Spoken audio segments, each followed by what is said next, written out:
नमस्कार, आप देख रहे हैं आज तक और मैं हूं आपके साथ मुनीश पांडे।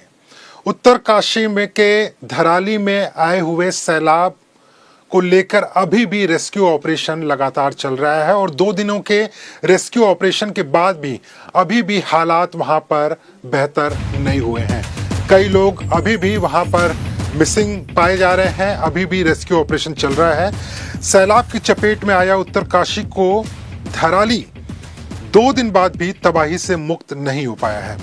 भटवारी में टूटे हाईवे का एक हिस्सा तो दुरुस्त कर लिया गया है, लेकिन रेस्क्यू टीम के सीधे धराली पहुंचने के रास्ते में अभी भी काफी दिक्कतें आ रही हैं।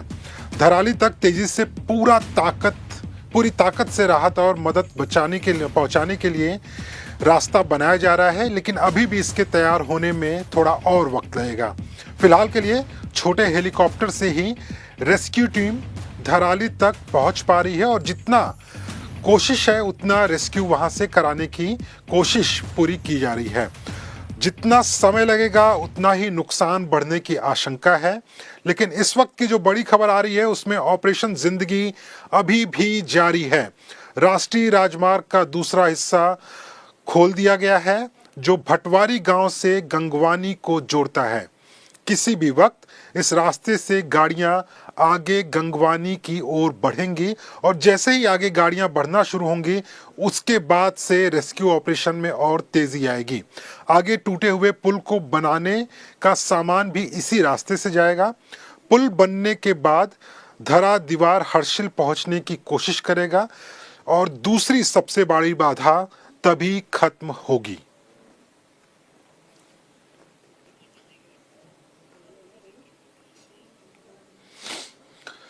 लेकिन हम बता दें कि धराली में आज तक की टीम पहुंच चुकी है। आज तक के संवाददाता मंजीत नेगी वो सबसे पहले शख्स हैं जो धराली के उस जगह पर पहुंचे हैं जहां पर सबसे ज्यादा नुकसान हुआ है, जहां पर अभी भी रेस्क्यू टीमें जो हैं वो पहुंचने की कोशिश कर रही हैं। लेकिन मंजीत नेगी आज तक के वरिष्ठ संवाददाता उस जगह पर पहुंचे हैं। देखिए उनकी ये खास रिपोर्ट सीधे ग्राउंड जीरो से। पुल है ये धराली गांव को मुखवा से जोड़ता है। ये राजमार्ग गुजरी जाता है और ये अकेला झूला पुल है जो सालों से यहाँ पर जो मुखवा गांव है, जो माँ गंगा का स्थान है, यहाँ पर जोड़ने का काम करता है। लेकिन इस आपदा के बाद जो भागीरथी का बहाव है वो कितना तेज हो गया है और ये काफी ऊंचा झूला पुल है जो अब पूरा नीचे जो गाद है, जो मलबा है उसमें धंस चुका है। ये डैमेज हो चुका है। यहाँ पर आप देखें कि ये इसमें भारी दरारें पड़ चुकी हैं, टूटने के लगभग ये कगार पर आ गया है और नीचे बिल्कुल मलबे में ये धंस चुका है। हालांकि बहुत ऊंचा और गहरा झूला पुल था। पहाड़ों में सामान्य तौर पर नदियों पे इस तरह के झूला पुल बनाए जाते हैं गांव को जोड़ने के लिए। और फिलहाल आपदा के बाद सेना ने लोगों की आवाजाही के लिए, जो लोग मुखवा से आ सकते हैं उनके लिए यहाँ पर ये इस तरह की सीट बिछाकर एक रास्ता तैयार किया है लोगों को यहाँ जोड़ने के लिए। और उस दौरान भी जब आपदा आई थी, सेना के जवान यहाँ पर, बाकी आईटीबीपी के जवान, इस वक्त देखिए सेना के जवान यहाँ पर लोगों को क्रॉस कराने के लिए तैनात खड़े हैं और लोगों को यहाँ से इस तरह से निकाला जा रहा है। आगे छोटे छोटे पुल बनाए जा रहे हैं लोहे के, लकड़ी के, जिनसे लोगों को निकाला जा रहा है। और ये राहत और बचाव का काम पिछले आज तीसरा दिन है जहाँ यहाँ पर स्थानीय लोग, तीर्थयात्री और उनको निकाला जा रहा है। इस तरह से एक पूरी श्रृंखला यहाँ पर बनाकर सेना के लोग, एनडीआरएफ, एसडीआरएफ के लोग खड़े हैं लोगों को निकालने के लिए। मंजीत नेगी, धराली, आज तक। तो आप हमारे संवाददाता मंजीत नेगी जो पहले शख्स हैं जो कि धराली में पहुंच पाए हैं और वहां से वो तस्वीरें दिखा रहे थे कि किस तरह से वहां पर तबाही हुई है। मंजीत नेगी हमारे साथ में इस वक्त लाइव जुड़े हुए हैं सीधे ग्राउंड जीरो से। मंजीत, आप जब पहुंचे वहां पर, पहले तो सबने वीडियोस देखा था कि किस तरह से वहां पर तबाही हुई है, किस तरह से सैलाब वहां पर आया। जब आप ग्राउंड जीरो पर पहुंचे तो आपने किस तरह की तस्वीरें देखी हैं? क्योंकि जो जानकारी हमारे पास में है, इसके पहले भी आप कई बार हर्षिल इलाके में जा चुके हैं, लेकिन इस बार जब आप पहुंचे हैं, किस तरह की तस्वीरें, किस तरह की तबाही आपको देखने को मिली? मंजीत।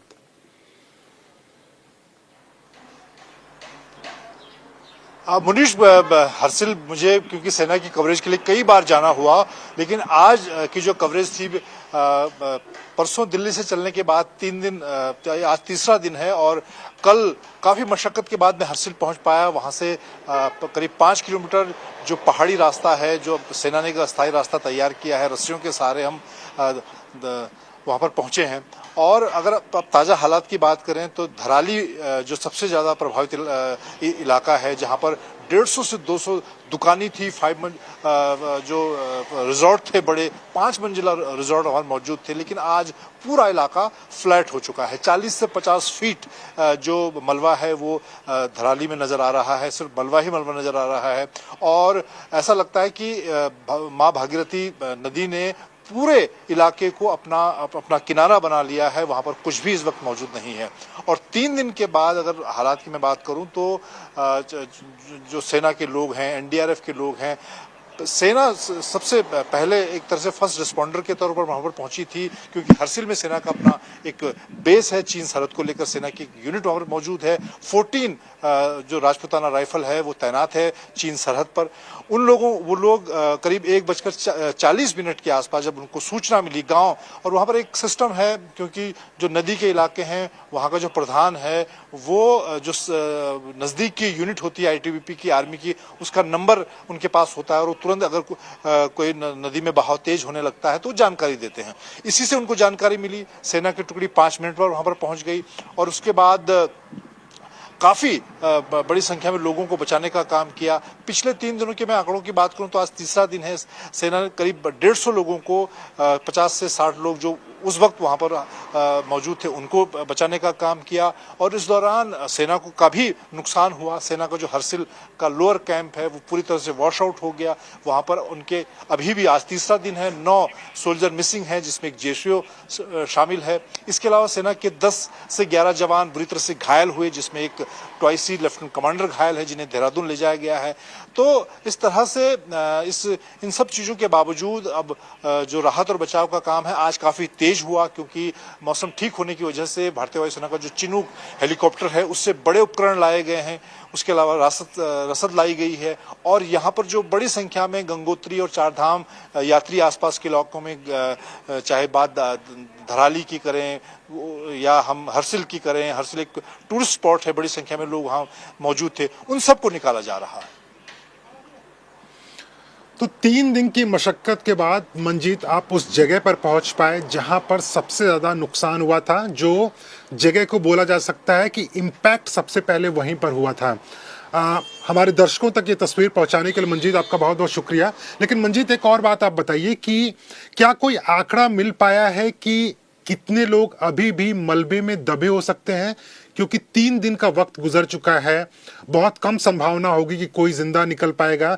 लेकिन आर्मी के अलावा जो वहां पर रहने वाले लोग थे, उनका कोई आंकड़ा सामने आ पाया है कि कितने लोग हो सकता है अभी भी मिसिंग हो या मलबे में दबे हुए हों? मंजीत,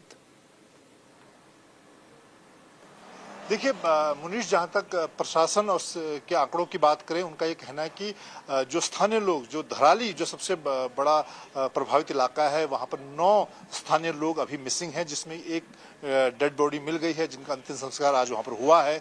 लेकिन अगर हम बात स्थानीय लोगों की करें और वहाँ पर जो बड़ी संख्या में, क्योंकि काफ़ी कंस्ट्रक्शन वर्क वहाँ पर मैंने देखा चलते हुए, नए रिजॉर्ट वहाँ पर बन रहे हैं, उन के बीच में काफ़ी बड़ी संख्या में मुझे वहाँ पर बिहार और नेपाल के मजदूर मिले, जो हमारा माइक आज तक का माइक देखने के बाद वहाँ पर पहुंचे। उन्होंने कहा कि हमारे परिवार के 3 लोग, किसी ने कहा 4 उनके साथी गायब हैं।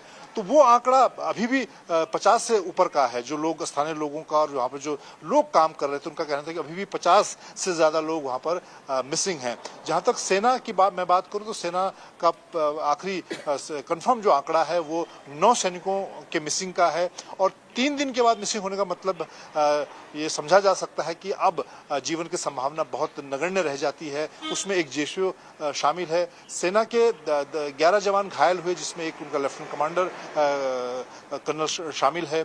उनको वो सभी लोगों को अब देहरादून मिलिट्री हॉस्पिटल में एडमिट करा लिया गया है। लेकिन प्रशासन अभी भी जो आंकड़ा है उसको कम करके बता रहा है। लेकिन जिस तरह का मंजर मैंने वहां पर देखा, पूरा एक गांव जहां पर एक समय में 5 से 6 हजार यात्री रुकते थे, जहां पर 150 से 200 बड़े 5 स्टार रिजॉर्ट वहां पर मौजूद थे, 5 मंजिला होटल वहां पर मौजूद थे। वहां पर ऐसा नहीं माना जा सकता कि कुछ 5 या 10 लोगों लोग ही उस दुर्घटना का शिकार हुए हों। बहुत बहुत शुक्रिया मंजीत इस पूरी जानकारी के लिए। मंजीत हमारे संवाददाता ग्राउंड जीरो से जुड़े हुए थे। क्या हालात है वहां पर, किस तरह से लोगों की परेशानी है वहां पर, इन सभी को आप तक पहुंचाने के लिए मंजीत हमारे संवाददाता पहले वो शख्स हैं किसी न्यूज चैनल से जो ग्राउंड जीरो तक वहां पर पहुंचे। 3 दिन का समय लगा उन्हें वहां पर पहुंचने के लिए। लेकिन जब मंजीत वहां पर पहुंचे और जैसी वो जानकारी दे रहे थे कि जो 5 स्टार होटल थे वहां पर, 5 मंजिला होटल थे वहां पर, वो अब टुकड़ों में रह गए हैं। सब कुछ सैलाब के अंदर दब चुका है, घर जो हैं वो टूट चुके हैं, सब कुछ मलबा बन चुका है। किस तरह के हालात हो चुके हैं वहां पर, देखिए हमारे संवाददाता मंजीत नेगी की ये एक्सक्लूसिव रिपोर्ट। इस वक्त धराली में जो खीरगाड़ का मुहाना है, जहां से ये आपदा की शुरुआत हुई, ऊपर हर्षिला पर्वत से खीरगाड़ का ये जो छोटा बरसाती नाला है, इसने विकराल रूप धारण किया और यहीं से जब धराली जो गांव और इस कस्बे की शुरुआत होती है, या मकान देखें, एक मंदिर यहाँ पर नजर आ रहा है। और उस दिन जब 1:30 बजे के आसपास ये आपदा आई तो यहाँ मंदिर में ज्यादातर लोगों की जान इसलिए बच पाई कि इसी मंदिर में जो अब आधा मलबे में दबा हुआ है, यहाँ पर एक पूजा का कार्यक्रम था जिसमें 40 से 50 महिलाएं पूजा कर रही थी और उनकी जान बच पाई। अब आप देखें, ये घर रिजॉर्ट है, 5-5 मंजिला ये रिजॉर्ट थे, घर थे। और यहाँ पर जो स्थानीय लोगों ने जानकारी दी, सेना आईटीबी की जानकारी मिली, 200 के आसपास यहाँ पर घर, रिजॉर्ट, मकान मौजूद थे उस वक्त। और यहाँ पर सेना की जो पहली टुकड़ी यहाँ पर पहुंची थी, उन्होंने अपने सामने इन घरों को, इन होटल्स को, रिजॉर्ट को मलबे में दबते देखा। ये करीब 40 से 50 फीट मलबे में ये 5-5 मंजिला जो रिजॉर्ट हैं वो दबे हुए हैं। ये देखिए, ये कौन सा इसका मंजिल है ये पता नहीं है, लेकिन अब ये पूरी तरह से इस भारी मलबे के अंदर दब चुके हैं। पूरा जो एक छोटा सा नाला था उसने विकराल रूप इस वक्त 5 अगस्त को धारण किया और उसकी चपेट में, उसकी जद में जो कुछ भी आया वो बहाते हुए ले गया। अगर इस इलाके को देखें तो ये गंगोत्री को जोड़ने वाला हाईवे है, जो करीब आधा किलोमीटर हाईवे पूरी तरह से बह चुका है, वॉश आउट हो गया है और कोई कनेक्टिविटी नहीं है। सामने माँ गंगा का मंदिर मुखवा है, जो शीतकालीन गद्दी है माँ गंगा की, वहां पर वो स्थापित होती हैं। और ये धराली गांव माँ गंगा का ही गांव है, जो गंगोत्री जाने वाले तीर्थ यात्रियों के लिए एक बड़ा केंद्र है।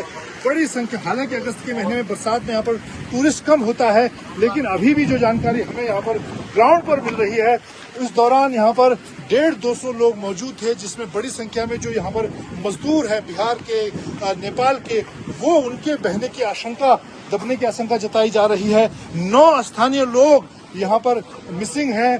उसके अलावा अभी तक एक डेड बॉडी यहाँ पर मिली है। और हालांकि अब तीसरा दिन है, जो लोग मलबे में दबे होंगे उनके जीवित रहने की संभावनाएं बहुत कम रह जाती हैं, लेकिन उसके बावजूद यहाँ पर तीसरे दिन भी जो राहत और बचाव का काम है वो युद्ध स्तर पर चल रहा है। हर्षिल के जिस इलाके में सबसे ज्यादा तबाही हुई है, वहां पर अब आर्मी पहुंच चुकी है और आर्मी वहां पर रेस्क्यू ऑपरेशन को अंजाम देने की पूरी कोशिश कर रही है। उसी जगह पर पहुंचे हमारे संवाददाता मंजीत नेगी भी। 5 अगस्त की भीषण आपदा के बाद आज तक की टीम दिल्ली से ऋषिकेश, उत्तरकाशी होते हुए हम बड़ी मुश्किलों के साथ यहाँ पर पहुंचे हैं। कई किलोमीटर पैदल चलने के बाद हम आज तक पर आपको इस भीषण आपदा की एक्सक्लूसिव तस्वीरें दिखा रहे हैं। और ये हर्षिल का वो इलाका है जहाँ पर करीब 4 बजे वो सैलाब आया। ऊपर एक छोटा एक बरसाती नाला था, यहाँ पर मौजूद जो पुल था, जो गंगोत्री हाईवे को जोड़ने वाला पुल था और हर्षिल कस्बे को जोड़ता है, तो पुल बहा। और उसके बाद आप देखें कि पूरा जो ये इलाका है 15 फीट जो मलबा है उसके नीचे दब चुका है। यहाँ पर कुछ भी अब नजर नहीं आ रहा है, जबकि एक बड़ा आर्मी का कैंप था, एक मार्केट यहाँ पर थी हर्सिल की, वो दब चुकी है। और यहाँ पर अब 15 फीट के आसपास ये हल्का है, जिसको कुछ भी नजर नहीं आ रहा है, सिर्फ रेत और पत्थर और ये पानी। और सामने भागीरथी का बहाव अपने चरम पर नजर आ रहा है इस वक्त। और अब यहाँ पर अभी भी लोगों को जो हादसे का सैलाब का शिकार हुए हैं उनको ढूंढने का, निकालने की कोशिशें चल रही हैं। हालांकि यहाँ पर क्योंकि सेना मौजूद थी, इसीलिए चाहे धनारी गांव की बात करें या हर्सिल गांव की बात करें, शुरुआत में ही पिछले 2 दिनों में सेना ने 150 से 200 लोगों को निकालने में कामयाबी हासिल की। हालांकि सेना के अभी 8 जवान और एक जेसीओ अभी भी मिसिंग है। इस तरह से उस वक्त 4 बजे के आसपास ये हादसा हुआ। साहब ये जैसे ही दराली में सैलाब आया, उसके बाद में ये नाला है ना, ये नाला ऐसा था कि यहाँ से 15 से 20 फीट नीचे था। इसमें से रोड है, ये रोड कम से कम 20 फीट नीचे दब चुका है। इसके ऊपर पूरा सैलाब आएगा। यहाँ जो आप खड़े हैं ये हर्सिल ओनर है, ये नाला बिल्कुल यहाँ से कम से कम 30 मीटर आगे से चल जाता। यहाँ पर बिल्डिंग शुरू थी हमारी, ये पूरी बिल्डिंग बनी हुई थी, पूरा कैंप था, ये पूरा कैंप बना हुआ था। इस कैंप कम से कम 15 से 20 फीट हमारा कैंप नीचे दब गया। कुछ तो नीचे दबा हुआ, कुछ सैलाब के साथ तो बह गया। यहाँ पर एक ही बिल्डिंग बची हुई है, जो 15 से 20 बिल्डिंग थी उनमें से कुछ नहीं बचा, जैसा अब कुछ है ही नहीं। यहाँ पर पूरा कैंप था, जो कि आप देख रहे हैं, एक बिल्डिंग बची हुई है हमारी। ये पूरा इस तरीके से बना हुआ था कि पूरा कैंप था, लोअर कैंप बोलते हैं हमारे इसको, हमारा था आरपी गेट से निकलते ही। और ये चारों तरफ से मलबे से 15 से 20 फीट नीचे दब गया। आप देख रहे हैं गंगा को, जैसे भागीरथी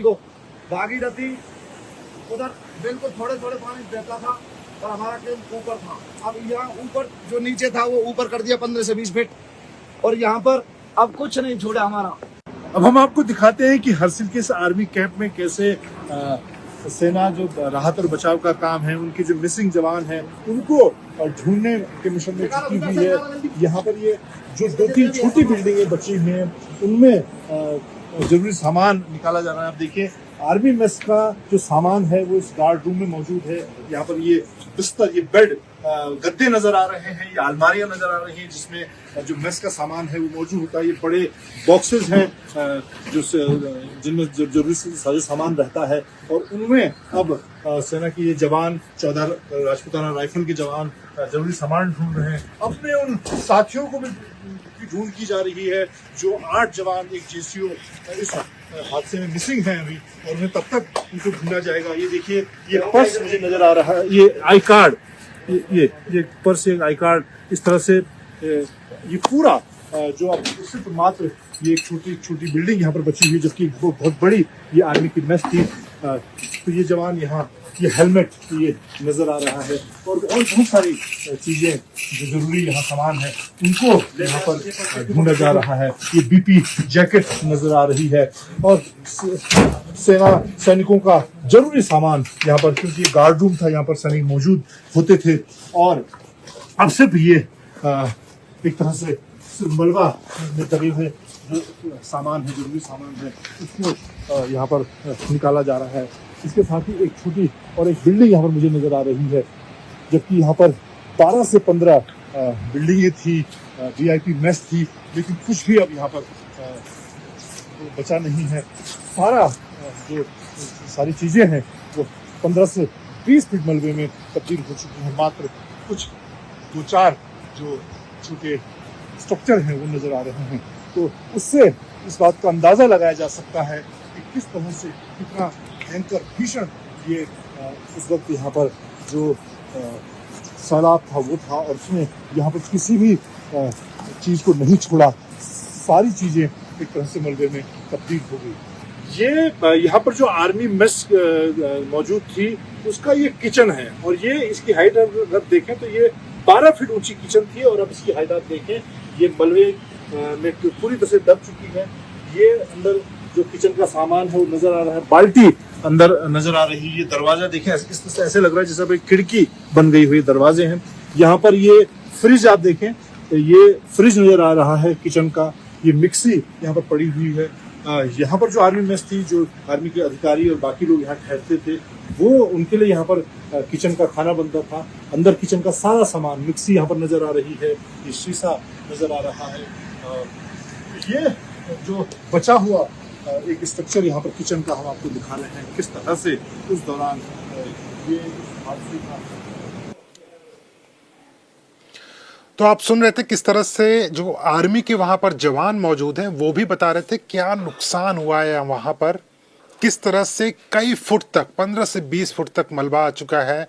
जो आर्मी का वहां पर मेस हुआ करता था, टेंट हुआ करता था, वो सब कुछ अब तबाह हो चुका है, सैलाब के नीचे दब चुका है। दरअसल धराली में आई इस तबाही का सबसे ज्यादा जो असर देखने को मिला है वो है हर्षिल में।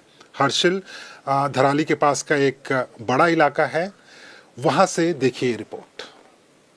हर्षिल घाटी में आई आपदा से सेना का ये कैंप पूरी तरह से खत्म हो गया। आप देखिए वो विभीषिका किस तरह से बड़ी बड़ी गाड़ियां, एक सिविल गाड़ी है सफारी, ये उस सैलाब का शिकार हुई। आर्मी का ये बड़ा ट्रक है जो उस दौरान वहां पर चल बचाने तेज बहाव के बाद ये यहाँ पर बह गया। इसके अलावा अब यहाँ पर जो राहत बचाव का काम चल रहा है वो लगातार चल रहा है, लेकिन आप देखिए ये पूरा आर्मी का एक बड़ा कैंप आप देखें, यहाँ पर मौजूद हर चीज पानी के तेज बहाव में बह गई।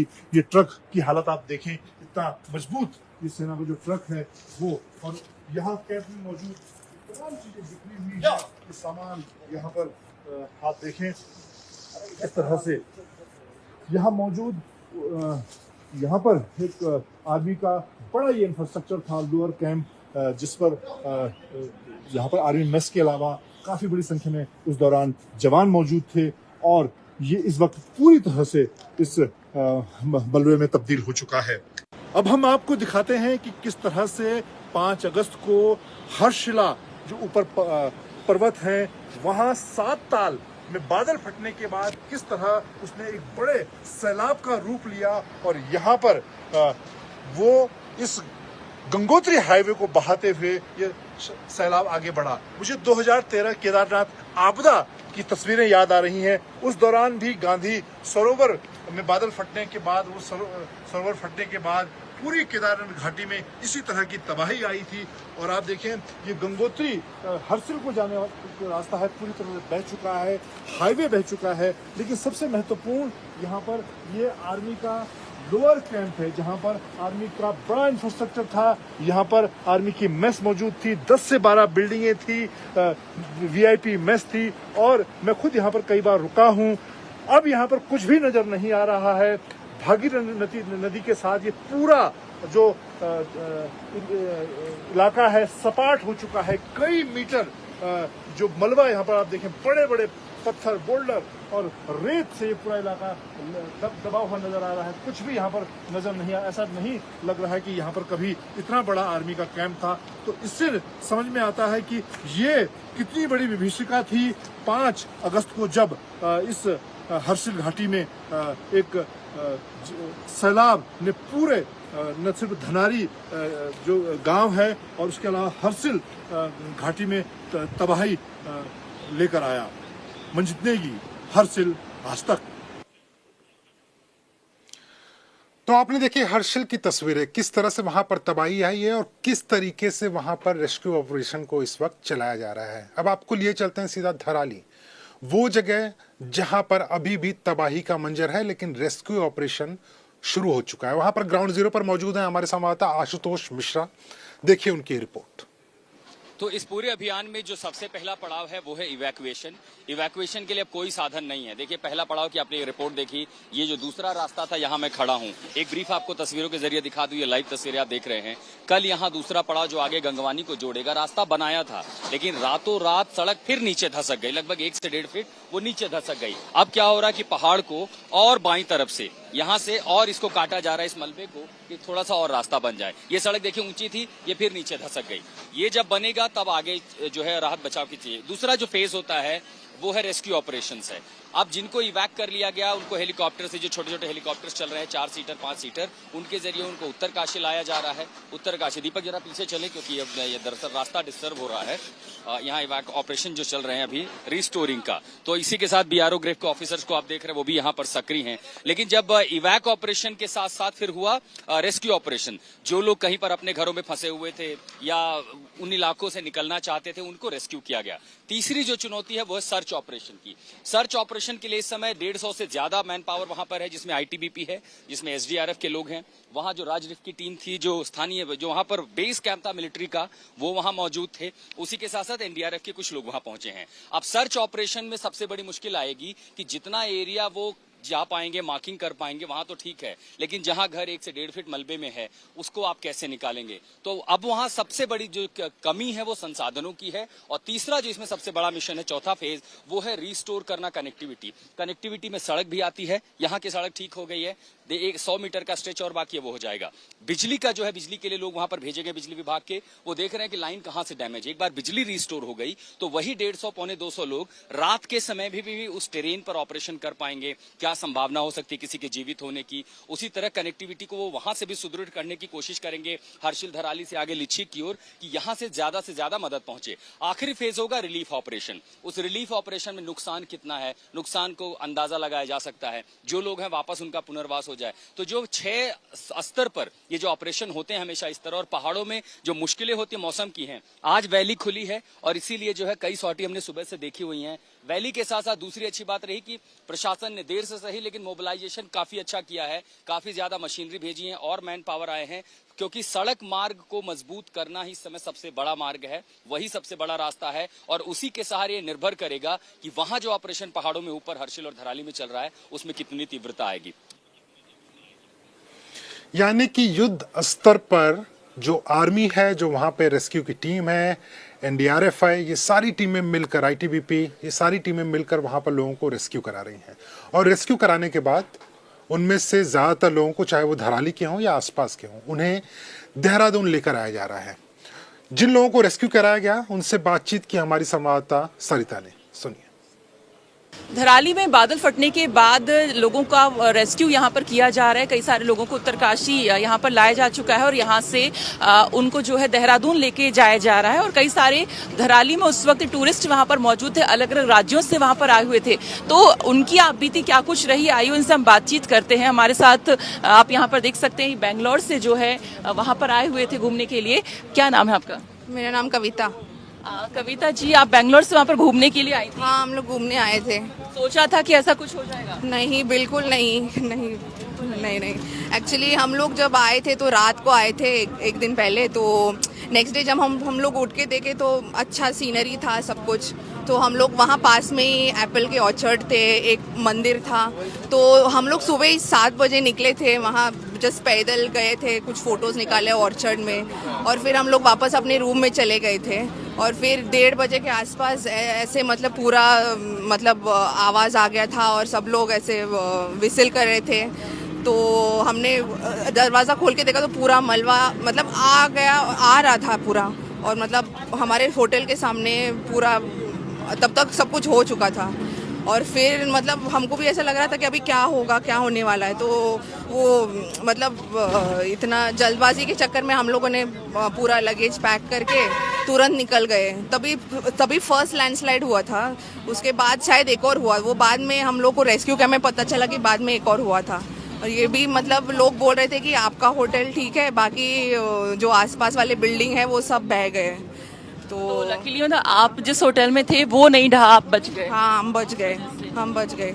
मतलब जहाँ पे हम लोग सुबह गए थे और एप्पल के ऑर्चर्ड में और वो मंदिर में, वो सब गया।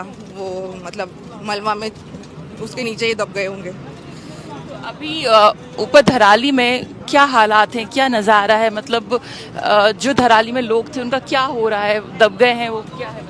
अभी तो मतलब हम लोग फिर वहाँ से हर्षिल के रेस्क्यू कैंप में आ गए। तो बस इन्फॉर्मेशन है जो लोगों ने बोला है कि मतलब वहाँ पे आर्मी का रेस्क्यू ऑपरेशन चल रहा है। जब हम लोग पैदल निकले थे तो बहुत सारे एम्बुलेंस जा रहे थे, आर्मी के वो बड़े बड़े ट्रक्स जा रहे थे उस तरफ, और हम वहाँ से निकल रहे। तो सुना है कि बहुत एटलीस्ट 50 लोग तो घायल हो गए। और मतलब रेस्क्यू ऑपरेशन अभी भी चालू है।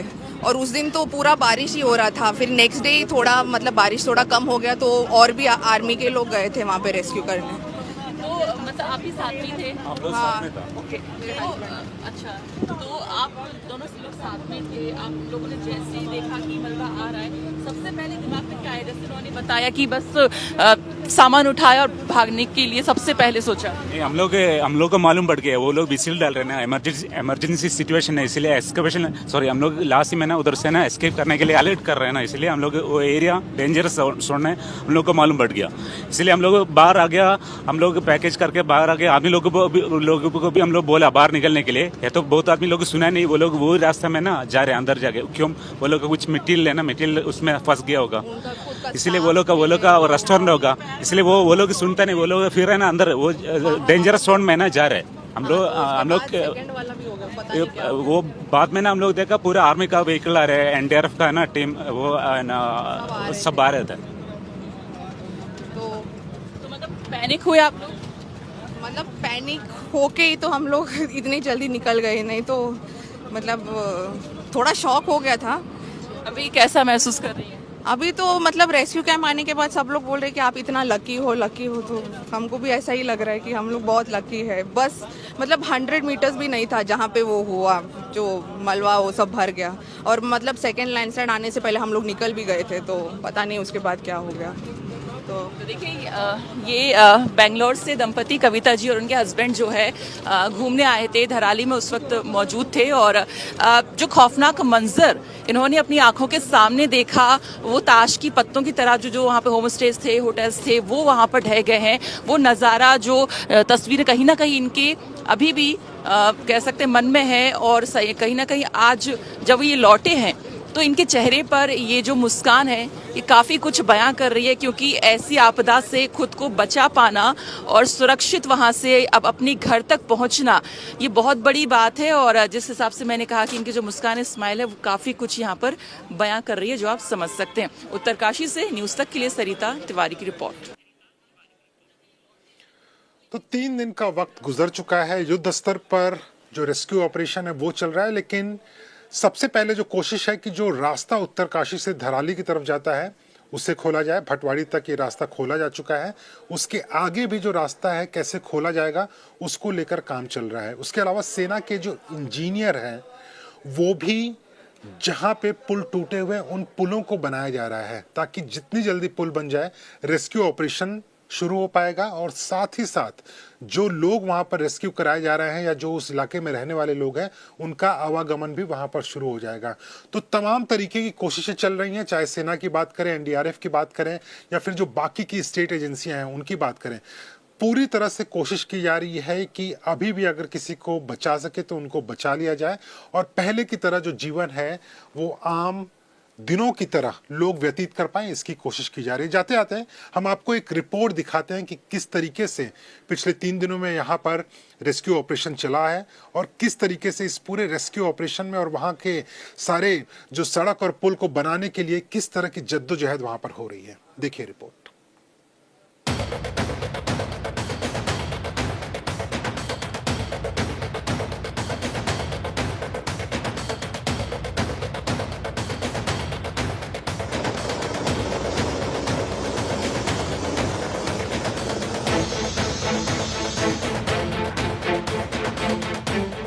उत्तरकाशी के धराली में आई प्रलयकारी आपदा का आज तीसरा दिन है।